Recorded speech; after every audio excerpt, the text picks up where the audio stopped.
Hello, welcome back to my YouTube channel Liza সুরভি।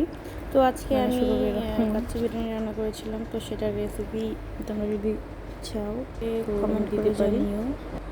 আর রেসিপিটা কেমন হয়েছে, মানে টেক্সচারটা কেমন হয়েছে দেখে জানিও কেমন লাগছে তোমাদের কাছে দেখতে আমার বিরিয়ানি রান্নাটা। আর কীভাবে কী রান্না করলাম, ফুল প্রসেসিংটা যদি তোমরা জানতে চাও তো কমেন্ট করে জানিও।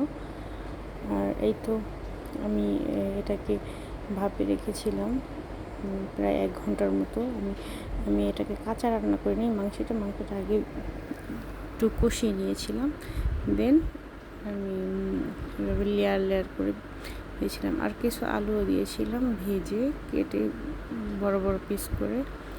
তারপর এই তো আমি 1 ঘন্টা ভাপে রাখার পরে নেড়ে চেড়ে দেখছি যে হয়েছে কিনা। তো এই দেখো ফুল ফাইনাল লুক। তো কেমন হয়েছে জানি। ভিডিও ভালো লাগলে লাইক, ভিডিও ভালো লাগলে সাবস্ক্রাইব করে নিও। আল্লাহ হাফেজ, ভালো থেকো।